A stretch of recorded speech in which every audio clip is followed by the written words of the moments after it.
Hey, what's up? How you doing? It's your boy, Mr. Heavily Motivated. The word of the day is man. So I want to talk about like manhood. What makes you a man?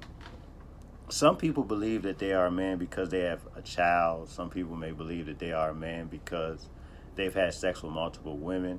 Some people in certain walks of life may believe that they are a man because they can fight. They may believe they're a man because they have shot a gun or even possess a gun. And this is what I want to counteract. You don't become a man when you do those things. Being a man isn't some kind of chronological order where you're a baby, adolescence, and then a man. It doesn't work like that. As a man thinketh in his heart, so is he.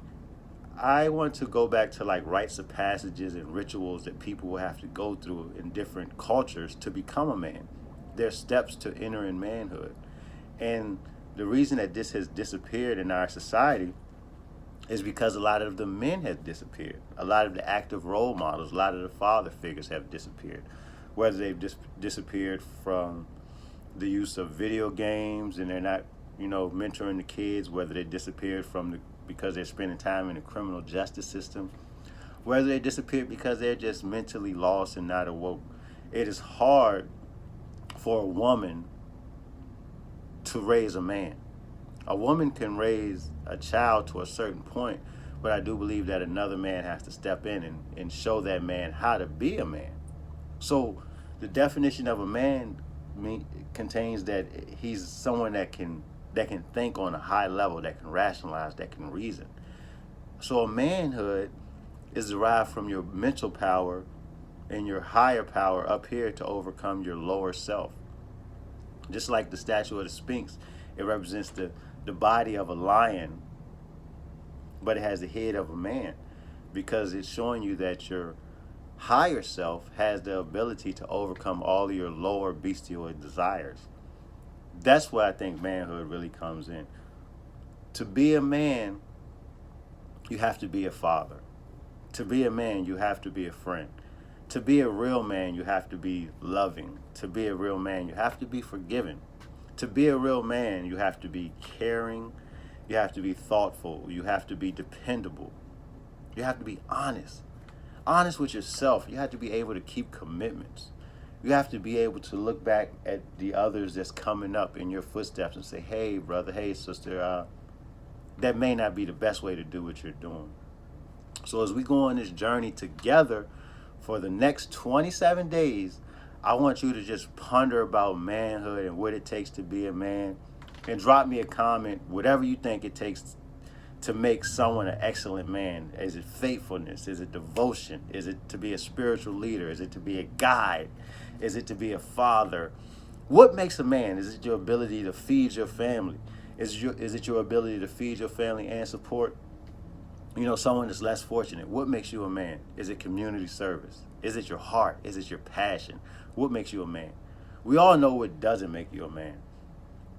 Getting high, buying weed, popping pills don't make you a man. Popping bottles, buying Hennessy in the club, dancing, being promiscuous, sleeping with multiple people, that does not make you a man. That doesn't establish manhood. A man is a leader. So I want you to ponder on this manhood thing. Ponder on the word man. Ponder on your reasoning. What goals have you set in your life that you've had trouble achieving? Let's climb this ladder of success together. And I want you to be the best man you can be. I want you to be the best woman you can be. And just be respectful. Stay heavily motivated. Stay humble and sit down. Thanks for tuning in. I ask that you be encouraged today. I ask that you smile. And do me a favor, share this message with someone. Give me a like, give me a comment. Subscribe to this channel on YouTube. If you're watching on Facebook, go to Heavily Motivated. If you'd like to support my endeavors, you could go to paypal.me/heavily motivated. And just help me get this word out to others. Help me get this message out to others that need to hear it, because we are losing our youth. Turn on the news. If you don't believe it, turn on the news. Just turn on the news. That's all I got to say. Wherever you're at, whatever city you're looking at this, turn on your local news, and you're going to see an example of young men that don't know how to be men, so they're taking their rage out in another way. And it's because of multiple things. but we can blame it on cognitive skills. Their cognitive thought process is not the best. They don't know how to process things. So help me help Heavily Motivated reach them and help them with their processing and cognitive skills, and let them know, like, hey, listen to this brother. Check him out. He was doing what you was doing. I did it. I was in the streets. I hustled. I went to prison. I went to jails. I was locked up. I was a fugitive. I did all that. Now I'm right here giving hope. I used to sell crack, now I bag up hope. And I give it away. I'm not even selling it. So I'm on your channel giving it away. So I thank you for accepting this obligation that I put on to you, and letting Heavily Motivated reach others. Because I used to be doing something way worse than this. Now I'm not. I'm just giving hope away. So take this hope, take the essence, take the steam that I have to offer, and run with it. And let's build up one another as a community. Thank you. Peace.